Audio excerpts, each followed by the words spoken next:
حال کے اوپر شاہ محمود قریشی صاحب نے بریفنگ دی ہے کابینہ کو، اور یہ ایک ایوالونگ سچویشن ہے. جس طرح کہ آپ کو معلوم ہے کہ افغانستان کے اندر اس وقت جو معاملات چل رہے ہیں ہم اس کے اوپر بڑی گہری نظر رکھے ہوئے ہیں. And let me tell you that Pakistan has played a very important role in this evacuation process. Up till now, we have evacuated about thousands of people from Afghanistan belonging to different nationalities.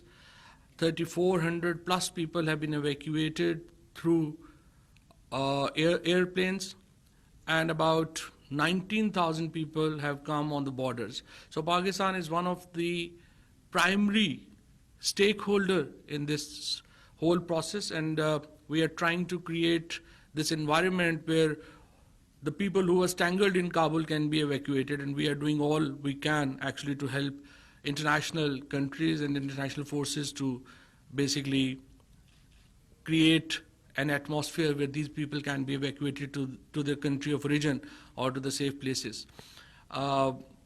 PIA itself has evacuated about more than 1,500 people at the moment. We are also trying to open our borders for foreign nationals.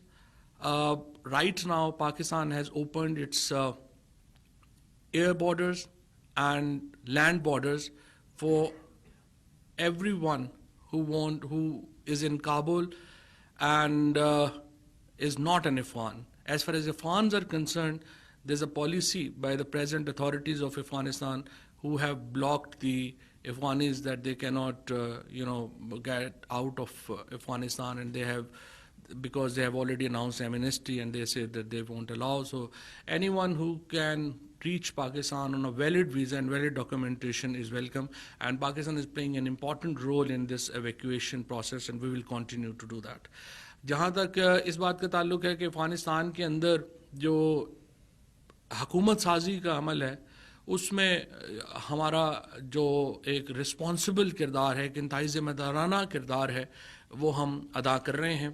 ہماری اس وقت ترکی کے ساتھ، چین کے ساتھ، باقی ممالک کے ساتھ بہت ہی قریبی ہماری اس وقت ایک رابطہ ہے. آج شام کو جو وزیر خارجہ ہیں شاہ محمود قریشی صاحب، وہ تشریف لے جا رہے ہیں سینٹرل ایشیا اسٹیٹس کے دورے کے اوپر.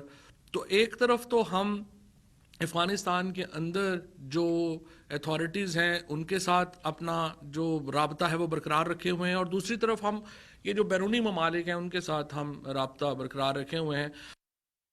ہماری ایڈوائس کے اوپر عمل کیا جاتا، پاکستان کی بات سنی جاتی، جو مسلسل ہم ایک پولیٹیکل سلوشن کی بات کر رہے تھے، تو آج افغانستان کی حالت جو ہے وہ اس طرح سے نہ ہوتی. اور یہ انفارچونیٹ ہے، بدقسمتی کی بات ہے کہ پاکستان کی بات کو نہیں سنا گیا. آج کابینہ میں اس بات کے اوپر بھی ہم نے اس بات کے اوپر زور دیا ہے کہ ہندوستان افغانستان کے اندر مداخلت سے باز رہے. ہندوستان کا کوئی بارڈر نہیں ہے افغانستان کے ساتھ، اور ہم نے دیکھا کہ پچھلی حکومت میں ہندوستان نے بہت زیادہ افغانستان کی سرزمین کو پاکستان کے خلاف استعمال کیا. اور اس وقت بھی ایک ہم ایفرٹ دیکھ رہے ہیں جو ہندوستان کے میڈیا کے اوپر ہمیں نظر آ رہی ہے کہ افغانستان کے اندر جو امن کا ایک پروسیس ہے، امن کا جو ایک عمل ہے، اس کو سبوٹاج کیا جائے. ہندوستان کی طرف سے ایک مسلسل یہ ایفرٹ آ رہی ہے، اور ہم یہ سمجھتے ہیں کہ اس کو یہ ایفرٹ جو ہے ہندوستان اس معاملات سے پرے رہے. اس کا کوئی بارڈر افغانستان کے ساتھ نہیں ہے، ان کا کوئی تعلق اس معاملے کے ساتھ نہیں ہے. وہ اپنا کام کریں، جو اپنا کام کر رہے ہیں. انہیں افغانستان کے غم میں گھلنے کی ضرورت نہیں ہے. ہندوستان کا کوئی تعلق نہیں ہے اس معاملے سے، اور وہ they must stay away trying to sabotage this process, and India must actually stay away from this whole process what's going on. Pakistan is partner in peace, and we don't want any other country including India to sabotage this process, and we hope that the international community will also take notice of that, and the kind of euphoria that India is trying to create in Afghanistan is obviously something that we are perturbed, and we don't want this is the peace and stability that we want to bring in Afghanistan to be shattered by any other country and by efforts of any other country. So اس کے اوپر ہم سمجھتے ہیں کہ ہندوستان کو اس معاملے سے علیحدہ رہنا چاہیے. اس کے بعد کابینہ میں بریفنگ ہوئی ہے. ڈاکٹر بابر اعوان صاحب نے اور شبلی فراز صاحب نے ایک پوری جو بریفنگ دی ہے جو ہماری آئی ووٹنگ کے اوپر اور الیکٹرانک ووٹنگ کے اوپر ہے. اپوزیشن ایک بہت ویل انٹرنچڈ سسٹم میں ہے. انہوں نے کتنے زیادہ الیکشن لڑے ہوئے ہیں سارے سلسلے میں, جس میں دھاندلی ان الیکشنز کا جو اپوزیشن جیتتی رہی ہے ایک لازمی جزو رہا ہے. ایک بھی الیکشن پاکستان میں ایسا نہیں ہوا جس میں نون لیگ والے اسپیشلی کبھی فیئر الیکشن سے وہ الیکشن جیتے ہوں. لہٰذا ان کی پوری کوشش ہے کہ پچھلا نظام برقرار رہے. 90 لاکھ پاکستانی جو پاکستان سے باہر ہے اس کو ووٹ کے حق سے محروم کرنے کی کوشش کی جا رہی ہے. ہم نے 1 سال سے اپوزیشن کے ساتھ رابطہ کیا ہے, ان کو ہم نے پورا سمجھانے کی کوشش کی ہے اس سسٹم کو بدلنے کی ضرورت ہے, لیکن ہم دیکھ رہے ہیں کہ ایک مسلسل ایفرٹ ہو رہی ہے, کوشش ہو رہی ہے کہ ان 90 لاکھ پاکستانیوں کو ایک تو ووٹ کا حق نہ ملے, اور دوسرا پاکستان کے اندر جو ریفارمز ہیں, اصلاحات ہیں, وہ نہ آئیں. لہٰذا اس کو کابینہ نے آج ایک دفعہ پھر اس رویے کی مذمت کی ہے, اور جو جوڈیشل کمیشن نے سفارشات کی تھیں, آپ کو یاد ہوگا جب پاکستان تحریک انصاف کا دھاندلی کے خلاف دھرنا تھا 4 حلقوں کو کھولنے کا, اس کے بعد معاملہ جوڈیشل کمیشن کے پاس گیا تھا, اور پاکستان کے ایک بہت ہی قابل احترام سابق چیف جسٹس جو تھے انہوں نے اس کمیشن کی سربراہی کی تھی, اور انہوں نے اس میں 36 ریکمنڈیشنز دی تھیں. ان 36 ریکمنڈیشنز میں سے جو زیادہ تر ریکمنڈیشنز تھیں وہ تھیں کہ جب الیکشن کا پولنگ کا عمل ختم ہو جاتا ہے تو اس سے لے کے تو الیکشن رزلٹ اناؤنس ہونے تک سارا معاملہ خراب ہوتا ہے, اور ای وی ایم وہ اس معاملے کو ختم کرتا ہے, اس دھاندلی کو ختم کرتا ہے جو اس دوران ہوتی ہے. لہٰذا یہ جو ہم کر رہے ہیں, جو ریفارمز ہیں, ان میں جو جوڈیشل کمیشن کے اصلاحات ہیں وہ اس کا ایک لازمی حصہ ہیں, ایک انٹیگرل پارٹ ہیں ان ریفارمز کا جو اس جوڈیشل کمیشن میں ہمیں سجیسٹ کی گئی تھی, اور اس کے مطابق جو ہے وہ ہم آگے بڑھنا چاہ رہے ہیں. اسی طریقے سے آئی ووٹنگ کا نظام جو ہے وہ نادرا کو ہدایت کی گئی ہے کہ وہ اس معاملے کو جلد از جلد کنکلوڈ کرے, کیونکہ اوورسیز پاکستانیز کے اوپر پاکستان کی اکانومی کھڑی ہوئی ہے. اگر آج اوورسیز پاکستانیز ہمیں اپنی ریمیٹنسز نہ بھیج رہے ہوتے, وہ پاکستان سے باہر کما کے پاکستان کو پیسے نہ بھیج رہے ہوتے, ہمارا تمام جو بیلنس آف اکاؤنٹس کا بیلنس ہے, ہمارے جو اکانومی ہے وہ لڑکھڑا جاتی. لیکن آج الحمدللہ پاکستانی جو ہیں وہ عمران خان کی قیادت پہ ٹرسٹ کرتے ہیں, پوری دنیا سے ریمیٹنسز پاکستان آ رہی ہیں, اور اگر ہم اتنا بھی نہ کر سکیں کہ ان کو ووٹ کا حق جو پہلی آئین نے دیا ہوا ہے اس کو ہم سیکیور کر سکیں, تو یہ تو پھر پاکستان کا ایک بہت بڑا فیلئر ہوگا. اور نون لیگ اور پیپلز پارٹی جو ہیں وہ ایک منظم سازش کے تحت اوورسیز پاکستانیز کو ووٹ کے حق سے محروم کرنا چاہتے ہیں. اس کے بعد کووڈ کے اوپر میں آپ کو بتا دوں کہ ایک سٹیبلٹی جو تھی وہ نظر آ رہی تھی, لیکن کے پی پنجاب میں اس وقت جو ہاسپٹل بیڈز ہیں وہ دوبارہ 1500 کراس کر گئے ہیں, اور آکسیجن لیول جو ہے وہ اس وقت جو پاکستان میں کل آکسیجن استعمال ہو رہی ہے وہ 70% ہماری جو ایگزسٹنگ کیپیسٹی ہے اس کا استعمال ہو رہی ہے. اور اگر سچویشن آج کل میں بہتر نہیں ہوتی تو ہمیں انڈسٹریل جو آکسیجن ہے اس کو کٹ ڈاؤن کرنا پڑے گا تاکہ ہم مریضوں کو آکسیجن کی فراہمی جو ہے وہ جاری رکھ سکیں. اس کے بعد جو اوور آل جو سچویشن ہے وہ ہے کہ کے پی اور پنجاب میں جو ہیلتھ سسٹم ہے اس کے اوپر بہت بڑا اس وقت بوجھ ہے, اور ان کو معاملات کو سنبھالنے کی ضرورت ہے تاکہ یہ معاملات جو ہیں وہ اس سے زیادہ خراب نہ ہوں جتنے خراب ہو چکے ہیں.